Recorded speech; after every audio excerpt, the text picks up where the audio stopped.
M দিয়ে Malayalam, murder আর mystery, এই তিনটি মিলে তৈরি সিনেমা দৃশ্যম বা রেখাচিত্রামের মতো হিট সিনেমাকেও টেক্কা দিতে পারে। কলা খাওনি এমন মানুষ পাওয়া দুষ্কর, কিন্তু এই সিনেমা দেখার পর তুমি কলা খেতে ভয় পাবে। একজন সাইকো কিলার বৃদ্ধদের খুন করে আর তাদের মুখে রেখে যায় একটি করে কলা। কেন, কিসের প্রতীক এই কলা? 5টা ভিন্ন গল্প, এক হারিয়ে যাওয়া কুকুর আর এক অন্ধকার রহস্য, যেখানে পাবে ভালোবাসার গল্প, থ্রিল এবং ইমোশন। হ্যালো বন্ধুরা, কেমন আছো তোমরা? আশা করছি তোমরা সকলেই ভালো আছো। আজ আমি তোমাদের জন্য নিয়ে এসেছি মারানামাস, এক ভয়ঙ্কর ভিন্ন স্বাদের রহস্যে মোড়া মালায়ালাম থ্রিলার, যা তোমার চিন্তাধারাকেই উল্টে দিতে পারে। এই মুভির সম্পূর্ণ এক্সপ্লেনেশন আমার ইউটিউব চ্যানেলে পেয়ে যাবে। তাহলে চলো আর দেরি না করে শুরু করা যাক। সিনেমার শুরুতেই বলতে শোনা যায়, কুমার নামের সরকারি এক কর্মকর্তাকে কলার মধ্যে বিষ মিশিয়ে মেরে ফেলা হয়েছে। তার ওয়াইফ এটি জানার পরে সেও আত্মহত্যা করে নেয়। কুমারের 8 বছরের একটি সন্তান ছিল। সে মানসিক ট্রমার মধ্যে পড়ে যায়। তার পরিবারের প্রতিশোধ নিতে সে 25 বছর ধরে নিজেকে প্রস্তুত করেছে। এখন সে বানানা কিলার নামে পরিচিত। আজ আমরা তার গল্পই শুনবো। সিনেমা শুরু হয়, প্রথমেই বানানা কিলারকে দেখানো হয়। সে তার স্কুটি নিয়ে জঙ্গলের ভিতরে এসেছে, হাতে ঝুলিয়ে নিয়ে যাচ্ছে কলা। সে এক বৃদ্ধকে বেঁধে রেখেছে, তাকে নির্মম ভাবে মেরে ফেলে। মৃত ব্যক্তির মুখের মধ্যে একটি কলা ঢুকিয়ে দেয়। সিরিয়াল কিলাররা মূলত একটি সাইন রেখে যায়, আর এই কিলারের ক্ষেত্রে তার সাইন হলো এই কলা। মিডিয়া এই বিষয়কে মাথায় তুলে রেখেছে। পুলিশও ব্যস্ত সময় পার করছে এই কিলারকে ধরার জন্য। পুরা শহর এই কিলারের ভয়ে কাঁপছে, কারণ একের পর এক বৃদ্ধ লোকেরা খুন হয়েই চলেছে, আর তাদের মুখে পাওয়া যাচ্ছে কলা। জেসির পরিবারকে দেখানো হয়, তার পরিবারের দাদি, তার বাবা আর সে। জেসির দাদি আন্ডারটেকারের খুব বড় ভক্ত, কিন্তু মহিলাটি মদে আসক্ত। তার ছেলে তাকে মদ খাওয়াচ্ছিল, মানে গ্লাসে মদ ঢেলে দিচ্ছিল, আর তার মেয়ের কথা জিজ্ঞেস করছিল তার মেয়ে কোথায়। এই রাত হয়ে গিয়েছে, তারপর এখনো তার মেয়ে আসেনি। জেসির বাবা তার মায়ের সামনে খুব রাগারাগি চেষ্টা করে, কিন্তু জেসি বাড়িতে ফেরার পরে জেসিকে আর সে কিছু বলতে পারে না। জেসি অবশ্য তার বাবাকে জিজ্ঞেস করে, কি হয়েছে, আমি কিছু শুনতে পেলাম। জেসির বাবা তার মেয়েকে কিছু বলে না, কথা ঘুরিয়ে নেয়, আন্ডারটেকারের দিকে চলে যায়। বাপ মেয়ের ভালোবাসা থেকেই সে আর তার মেয়েকে কিছু বলে না। জেসির দাদি জেসিকে বলছে, তোমার বয়ফ্রেন্ড ওই ছেলেটা লু, ও আমাকে ফলো করে, আমি কি তাকে ফলো ব্যাক করব? জেসি তখন বলে যে না না, ওকে ফলো করতে হবে না, আমি ওর সাথে তো ব্রেকআপ করব। জেসির দাদি তখন বলে, যাক ছেলেটা বাঁচলো। তখন জেসি তার দাদিকে বলে, তোমার না সিগারেট খাওয়া বেশি হয়ে যাচ্ছে, বলে জেসি যে সিগারেট নিয়ে এসে দিয়েছিল তার দাদিকে সেটি ব্যাক নিয়ে নেয়। তার বাবা বাহিরে থেকে বলে ওঠে, শুধু সিগারেট নয়, এই মদ খাওয়া বেশি হয়ে গিয়েছে। জেসি তার দাদিকে বকাঝকার ভান করে ওই মদ তাড়াতাড়ি করে নিজেই খেয়ে দৌড় দেয়। মূলত এখানে জেসির পরিবারের বন্ডিং এবং তার ফ্রিডমকে দেখানো হয়েছে। প্রেস মিটিং হচ্ছে, সেখানে সাংবাদিকরা এই কিলার সম্পর্কে জিজ্ঞেস করে, পুলিশ কি করছে সে সম্পর্কে জানতে চায়। পুলিশের বড় কর্মকর্তারা এবং মিনিস্টার মিলে প্রেসকে জানায় অজয় রামচন্দ্র, সে এই কেস তদন্ত করছে। সে খুবই চৌকস একজন অফিসার, আমরা তাকে এই দায়িত্ব দিয়েছি। অজয়কে দেখানো হয়, সে ডক্টরের কাছে এসেছে নিজের মানসিক চিকিৎসা করানোর জন্য। দেখা যাচ্ছে অজয় ছোট বাচ্চাদের মতন কান্না করছে। সে ডাক্তারকে বলছে যে আমার কিছু একটা হয়েছে, আমার কিছু ভালো লাগে না, আমার সন্তানের মতন কুকুর ফাকরি হারিয়ে গিয়েছে, আমি তাকে খুঁজে পাচ্ছি না। আমরা জানতে পারি এই কুকুরের জন্য তার বউ পর্যন্ত চলে গিয়েছে। তাতে অজয়ের কোনো সমস্যা নেই, তার ফাকরিকে লাগবেই। ডাক্তার পরামর্শ দেয়, তোমার কোনো কিছু হয়নি, তুমি তোমার কাজে মনোযোগ দাও এবং ঠিক মতন ঘুম খাওয়া দাওয়া করো, সব ঠিক হয়ে যাবে। অজয় বলে, যা হয় হোক, আমি ফাকরিকে খুঁজে বের করবই। এরপর টাইগার এসআই, সে একটা ছেলের উপর সন্দেহ করে। সে মনে করে এই ছেলেটাই বানানা কিলার, তাই সে ওই ছেলেকে ধরার জন্য তার বাড়িতে চলে যায়। সেখানে গিয়ে আজকের সিনেমার নায়ককে দেখানো হয়, তার নাম লুক পিপি। সে তার এলাকায় অনেক ফেমাস, সে সোশ্যাল মিডিয়ায় ব্যাপক ভাইরাল। তাকে যখন পুলিশ ধরে নিয়ে যাচ্ছিল তখন সে এমন একটা ভাব দেখায় সে যেন অনেক বড় একটা সেলিব্রিটি, আর তাকে ধরে নিয়ে যাচ্ছে আর সে হাত দিয়ে সকলকে ইশারা করছে। লুকে থানায় নিয়ে আসে, গ্রামের মাতব্বর এবং কিছু লোকজন তাকে ছাড়ানোর জন্য এসেছে। এ সিরিয়াল কিলার হতেই পারে না, আমরা 16 লাখ টাকা জড়ো করেছি একে দেশের বাইরে পাঠানোর জন্য, এর কাছ থেকে মুক্তি পাওয়ার জন্য। পুলিশ অফিসার অফিসার বলে যে আমার এক কনস্টেবল দেখেছে যেদিন ওই খুন হয়েছিল সেদিন এ কলা কিনেছিল, আমি শিওর এ খুন করেছে। গ্রামবাসীরা বলে খুন করার জন্য বুদ্ধি লাগে, এর সেই বুদ্ধিও নেই। এই নিকাম্মা মাতব্বরের গুগল সার্চ হিস্ট্রি দেওয়ালে টাঙ্গিয়ে দিয়েছিল।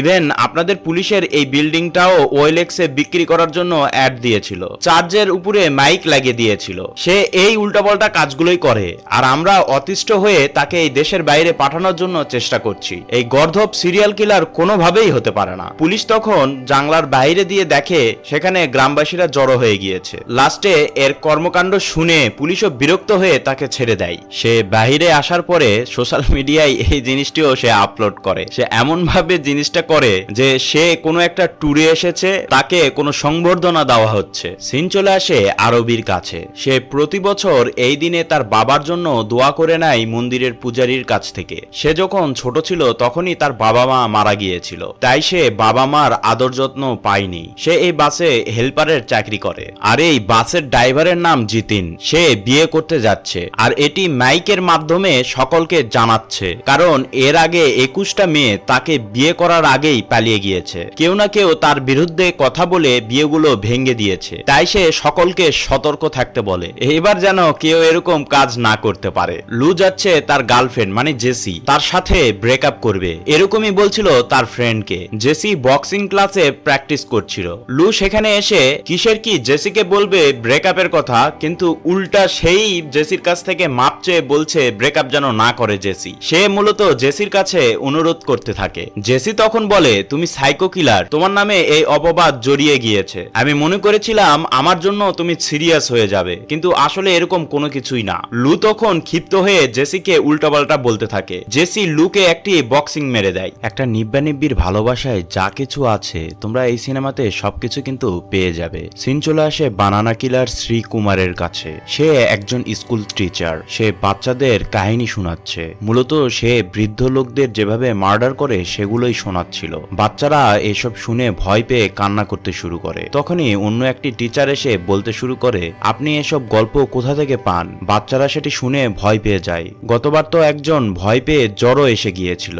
আজ জেসির জন্মদিন। রাতের বেলা জেসির বাবা এবং দাদি মিলে তাকে সারপ্রাইজ দেয়। তারা সকলে মিলে কেক কাটছিল, জেসির জন্মদিন সেলিব্রেশন করছিল। ঠিক সেই সময় লু এসে জেসিকে ফোন দিচ্ছিল, কিন্তু জেসি বারবার তার ফোন কেটে দিচ্ছিল। জেসির দাদি জন্মদিন উপলক্ষে তাকে একটি পেপার স্প্রে গিফট করে। সে বলে, তোমাকে কেউ যদি বিরক্ত করে এই স্প্রে তার মুখে মেরে দিবে। আর অন্যদিকে লু জেসির বাড়ির বাইরে দাঁড়িয়ে থেকে লক্ষ্য করছিল যে জেসি তার ফোন বারবার কেটে দিচ্ছে। জেসিকে দেওয়ার জন্য যে ফুল এনেছিল তা মাটিতে ফেলে দিয়ে চলে যায়। পরের দিন এক ছেলে তার বাবাকে বৃদ্ধাশ্রমে রেখে দেওয়ার জন্য এসেছে। ছেলে চলে যাওয়ার সময় বৃদ্ধাশ্রমের ওনার জিজ্ঞেস করে, তোমার বাবাকে তুমি কেন রেখে যাচ্ছ, সত্যিটা আমাকে বলো। ছেলে তখন বলে যে আমার বাবা 1 নাম্বার ঠারকি, তার নজরে এবং চরিত্রে সমস্যা আছে। সে তার ছেলের বউ মানে আমার বউয়ের দিকেও সে নজর দেয়। তুমি সব ঘটনা কিন্তু মনোযোগ সহকারে দেখবে এবং মনে রাখবে, কারণ শেষে গিয়ে এই সবগুলো একত্র হবে, তবেই তুমি সিনেমার মজা বুঝতে পারবে।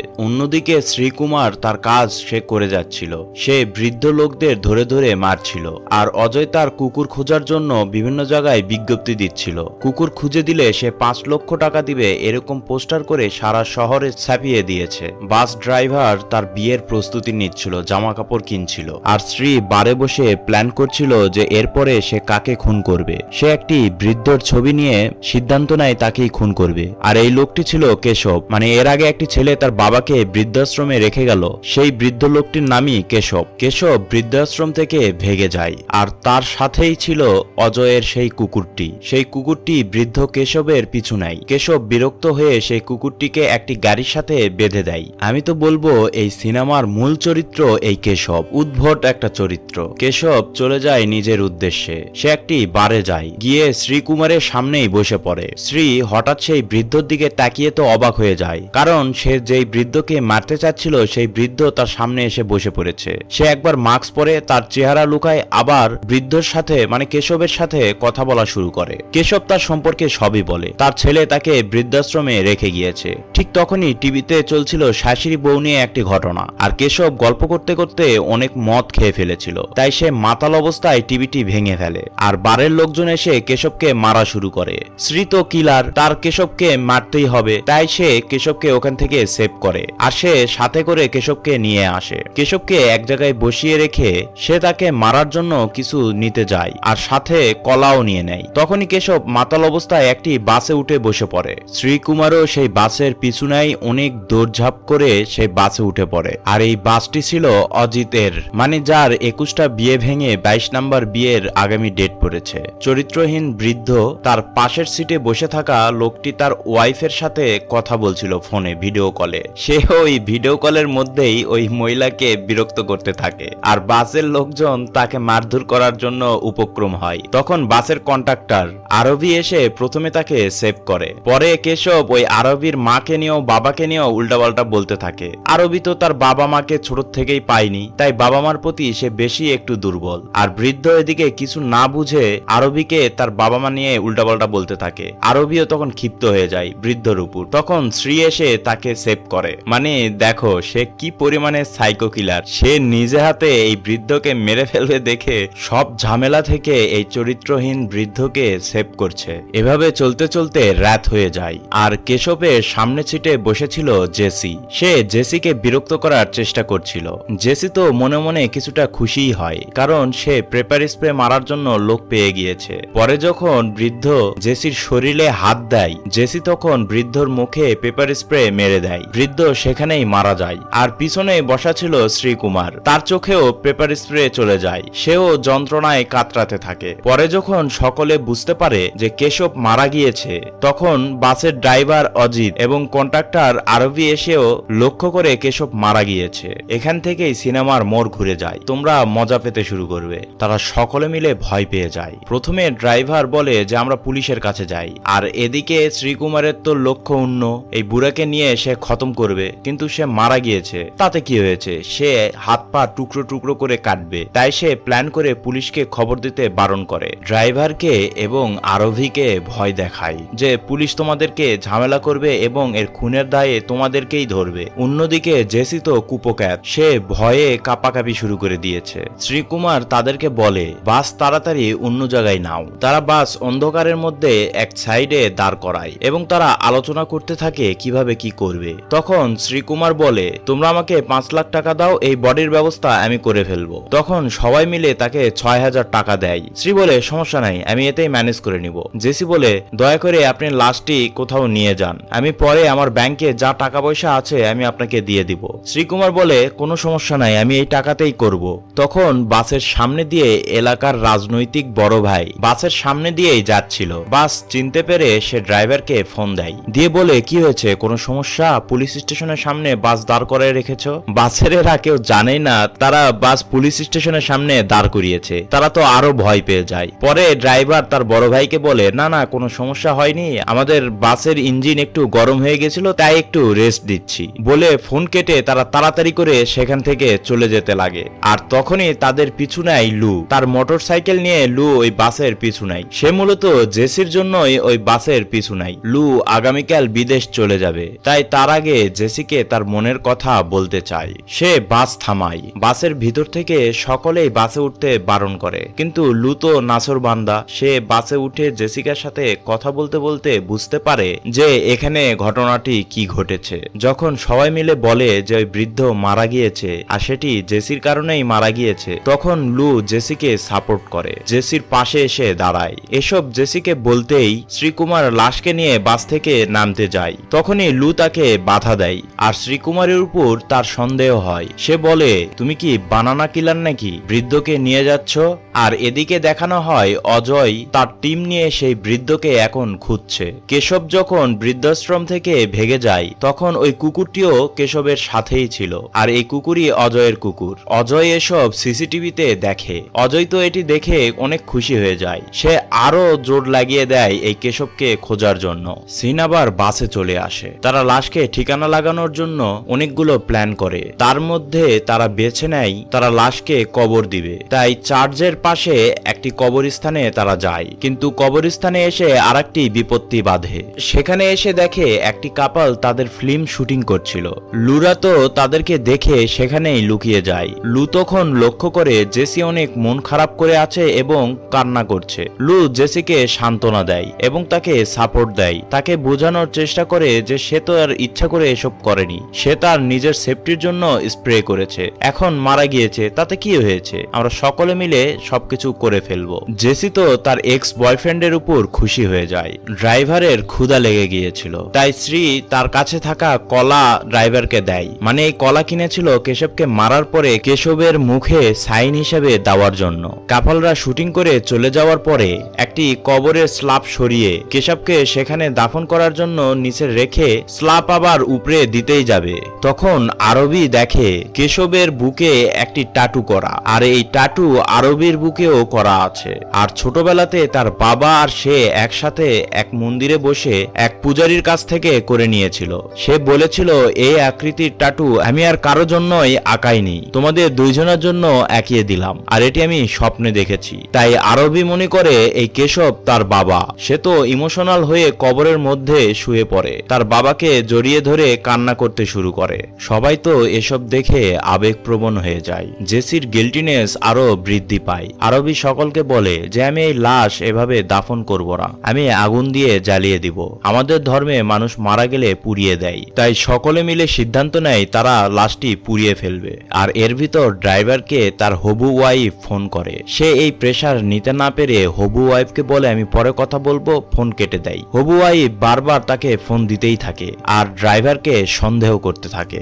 অন্যদিকে লু কেশবের কাছে থাকা বিড়ি টান দিয়ে সে নেশার ঘরে ভাসছে, কারণ ওটি বিড়ি ছিল না, ওটি ছিল গাঁজা। সে নেশার ছলে তার শরীরে থাকা জ্যাকেট কেশবকে পরিয়ে দেয়, আর তার গলায় থাকা হেডফোন সেটি কেশবকে পরিয়ে দেয়। কেশবের সাথে মানে লাশের সাথে মজা নিতে থাকে, মানে মানুষ নেশায় পড়লে যা হয় আর কি। আর শ্রী এসব দেখে ক্ষিপ্ত হয়ে বলতে থাকে যে এই লাশ আমাকে দিয়ে দাও, না হলে আমি সকলকে মেরে ফেলবো। সবাই তো তার কথা শুনে হাসতে থাকে। শ্রী আরো ক্ষিপ্ত হয়ে যায়। সে ওই সাইকো কিলার রূপে চলে আসে। সে তার ব্যাগ থেকে একটি হাতুড়ি বের করে সকলকে ভয় দেখায়। হাতুড়ি দিয়ে বাসে একটি বাড়ি মারে। সবাই তো ভয় পেয়ে যায়, আর সবাই এটি বিশ্বাসও করে নেয় সেই বানানা কিলার। আর তখনই বাসের সামনে পড়ে যায় বাচ্চা পার্টি, মানে শ্রীকুমারের স্কুলের বাচ্চারাই। তারা একটি প্রোগ্রামে গিয়েছিল, সেই প্রোগ্রাম থেকে ফেরার সময় তাদের গাড়ি নষ্ট হয়ে গিয়েছে। ড্রাইভার টিচারকে নিষেধ করলেও বাচ্চারা গাড়িতে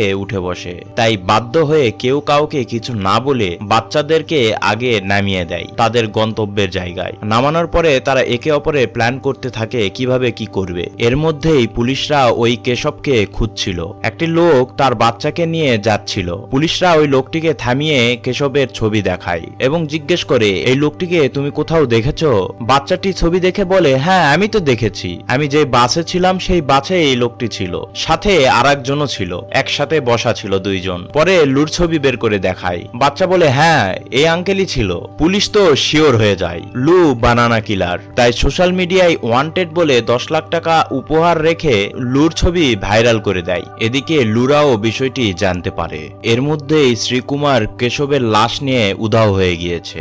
লু তখন জেসিকে বলে তোমাকে আমি কতটা ভালোবাসি, এখনই আমার দেওয়ার সময়, তোমরা চলে যাও। আমি তো এখন ভাইরাল, কখন যে আমাকে পুলিশ ধরে তার কোনো ঠিক নেই, তাই আমি এখানেই থাকবো, আর তোমরা গাড়ি নিয়ে সামনে আগাও, কারণ শ্রী খুব একটা দূরে যেতে পারেনি।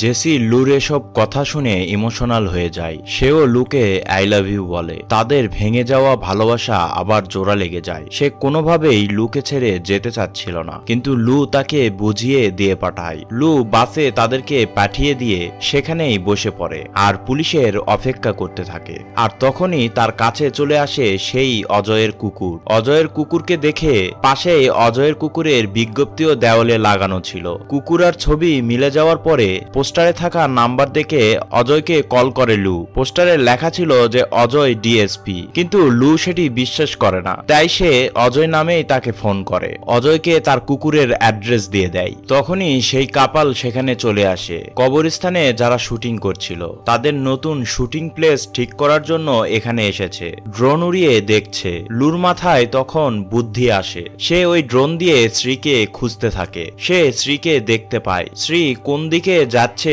সে বুঝে নিয়ে বাসে ফোন দিয়ে বলে দেয়, আর সেও সেখানে যাওয়ার চেষ্টা করে। এর মধ্যেই কাপালরা জানতে পারে যে বানানা কিলার লু, তার মাথায় 10 লাখ টাকা উপহার দেওয়া হয়েছে। তাই লুকে তারা ধরে নিয়ে পুলিশ স্টেশনে যাচ্ছিল। নিয়ে যাওয়ার সময় তখনই রাস্তায় দেখা হয়ে যায় ওই পলিটিক্যাল বড় ভাইয়ের সাথে। লু তাদেরকে ডাক দেয়। পলিটিক্যাল বড় ভাইয়েরাও লুকে ধরার জন্য তার পিছনে যায়, কারণ তারাও জানতো 10 লাখ টাকা উপহারের কথা। এক পর্যায়ে এই কাপলকে থামিয়ে লুকে নিয়ে তারা কারাকারি শুরু করে। সেখানে অজয় সেই পুলিশ কর্মকর্তা চলে আসে, কিন্তু কাপাল আর ওই বড় ভাইয়েরা তাকে কোনোভাবেই পুলিশ হিসেবে মেনে নিতে চায় না। তাই অজয়ের সাথে ফাইট করা শুরু করে। অজয় কাপাল আর বড় ভাইদেরকে সেই মার দেয়। লুর পিছু পিছু সেখানে ওই অজয়ের কুকুরও চলে আসে। লু বুদ্ধি খাটিয়ে অজয়ের কুকুরকে ফায়দা হিসেবে নিয়ে অজয়কে ব্ল্যাকমেল করে অজয়ের গাড়ি নিয়ে সেখান থেকে চলে যায়। আর যেই এরিয়াতে শ্রীকে দেখেছিল সেই এরিয়াতে গাড়ি নিয়ে চলে যায়। লু খুঁজতে খুঁজতে শ্রীকে পেয়ে যায়। শ্রী কেশবের লাশকে হাতুড়ি দিয়ে পিটানোর ব্যবস্থা করছিল, তার মুখে রেখে দিবে কলা। ঠিক ওই সময় লু সেখানে হাজির হয়ে যায়, আর শ্রী তার হাতুড়ি দিয়ে লুকে মারধর করতে চায়। তখন শ্রী আর লুর মধ্যে মারামারি হয়। এই মারামারিটি তুমি যদি দেখো হাসতে হাসতে তোমার পেট ব্যথা ধরে যাবে। তাই অনুরোধ করব সিনেমাটি অবশ্যই দেখবে। আর এতক্ষণ পর্যন্ত যেহেতু দেখেই ফেলেছো, তাহলে আমি একটি লাইক কিন্তু পেতেই পারি। তাড়াতাড়ি একটি লাইক দিয়ে দাও। এখানে টম অ্যান্ড জেরির মতন মারামারি হয়। লু এমন একটা পার্ট নেয়, সে ক্যারাট স্পেশালিস্ট, কিন্তু এদিকে শ্রীর হাতে সে মার খেতেই থাকে। কোনোভাবে নিজেকে সে সেভ করে নেয়। দু একবার শ্রীকে আঘাত করে, কিন্তু এতে শ্রীর কিছুই হয় না। এক পর্যায়ে সেখানে থাকা তার দিয়ে লুর গলায় ফাঁস লাগিয়ে ঝুলিয়ে দেয়। তখনই বাস নিয়ে ড্রাইভার জেসিরা সেখানে চলে আসে, আর লুর পায়ের নিচে বাস রেখে দেয়। লু সেখানে ফাঁসির ঝোলা থেকে বেঁচে যায়, আর সকলে মিলে শ্রীর সাথে ফাইট করতে শুরু করে। এক পর্যায়ে সবাই মিলে শ্রীকে সেখানে বেঁধে ফেলে, আর সবাই মিলে কেশবের লাশ সেখানেই জ্বালিয়ে দেয় আরবির জন্য। আরবি নিজের হাতে তার বাবাকে জ্বালায়, সকল ধর্মীয় রীতি মেনে। যেহেতু এখানে গার্বেজ রাখা হয়, মানে ডাস্টবিনের ময়লা রাখার এরিয়া, তাই সহজেই তারা সবকিছু পেয়ে যায়। চিতার আগুন জ্বলছিলই। তখন বাস নিয়ে তারা সেখান থেকে দ্রুত বের হয়ে যায়, আর শ্রী কৌশলে সে মুক্ত করে নেয় নিজেকে, এবং সেই চিতার মধ্যে থেকেই কেশবের পা ধরে বের করে নিয়ে আসে। সে তার নিজের পৈশাসিক আনন্দ পাওয়ার জন্য তাকে হাতুড়ি দিয়ে মেরে খুন করবেই। এই সময় সেখানে পুলিশ চলে আসে। লু, শ্রী সকলেই সেখানে উপস্থিত থাকে পুলিশের সাথে। সবাই বুঝতে পারে যে বানানা কিলার আসলে কে। চিতার আগুন থেকে গার্বেজে চারিদিকে আগুন ছড়িয়ে পড়ে, সব ময়লা পুড়ে ছাই হয়ে যায়। শ্রীকুমারকে পুলিশ ধরে নিয়ে যায়। পরের দিন সকালবেলা মন্দিরে পূজা করে আরবি বের হচ্ছে। তখনই দেখে তার শরীরে যে ট্যাটু করা ছিল সেটি আরেকটি বাচ্চার শরীরে ট্যাটু করা। এরকম আরো কয়েকজনের শরীরে সে ওই সেম ট্যাটু দেখতে পায়, আর সে তখনই বুঝতে পারে আসলে কেশব তার বাবা ছিল না। যে পূজারী তাদেরকে মিথ্যা বলে এই ট্যাটু করিয়ে দিয়েছিল, সে এখনো ওই সেম মিথ্যা কথা বলে সকলকে ট্যাটু করিয়ে দিচ্ছে। অন্যদিকে দেখানো হয় লুর ইন্টারভিউ নেওয়া হচ্ছে, কারণ ওই চিতার আগুন থেকে গার্বেজ যে পুড়ে গিয়েছিল। দীর্ঘদিন ধরে এই গার্বেজের দুর্গন্ধে এলাকাবাসী নাজেহাল অবস্থায় ছিল, তাই তারা প্রোটেস্ট করছিল সবসময় সেই গার্বেজটি পুড়ে দেওয়ার জন্য কিংবা ওখান থেকে সরানোর জন্য। আজকে লুর জন্য সেই গার্বেজটি পুড়ে গিয়েছে, মানে মূলত সে সবাইকে এটিই বলেছে। তাই সকলেই লুকে হিরো মনে করছে ওই গার্বেজের সমাধান করে দেওয়ার জন্য। সেও ইন্টারভিউয়ে তার নিজের প্রশংসা করছিল। ডার্ক কমেডি থ্রিলার সিনেমা হিসেবে এই সিনেমাটা জাস্ট ওয়াও। তোমাদের যদি ভালো লেগে থাকে তাহলে অবশ্যই কমেন্টে ওয়াও লিখবে। আর এই কমেডির শেষ করা হয় এইভাবে, শ্রীকুমারের বাবা আসলে নিজের ভুলেই মারা গিয়েছিল। তার পরিবারের লোকজনরা ইঁদুর মারার জন্য বিভিন্ন জায়গায় কলাতে বিষ মিশিয়ে রেখে দিয়েছিল, আর শ্রীকুমারের বাবা সেই কলা নিয়েই খেয়ে ফেলেছিল। এভাবেই তার মৃত্যু হয়েছে। বলা হয় এই সিনেমাটা সম্পূর্ণ কাল্পনিক, বিনোদন দেওয়ার জন্যই এরকম কাল্পনিক চিন্তা ভাবনা করা হয়েছে। আর আমি বলবো মালায়ালাম ইন্ডাস্ট্রি দিয়েই এসব চিন্তা ভাবনা করা সম্ভব। তোমরা চাইলে এই সিনেমাটিও দেখতে পারো। মালায়ালাম সিনেমার ব্যাকবেঞ্চারদের গল্প এটি। আজ এই পর্যন্তই, তাহলে দেখা হচ্ছে নতুন কোনো ভিডিওতে নতুন কোনো অ্যাঙ্গিকে। ততক্ষণ পর্যন্ত ভালো থাকো, সুস্থ থাকো, আল্লাহ হাফেজ, টাটা, বাই বাই।